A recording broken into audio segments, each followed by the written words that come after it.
এটা হচ্ছে মিনা। এখানে ছোট ছোট যে ঘরগুলো দেখা যাচ্ছে এখানে হাজিরা থাকে।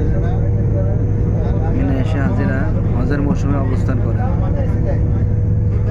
এই সেই অসংখ্য ছোট ছোট ঘর এখানে হাজিরা অবস্থান করে।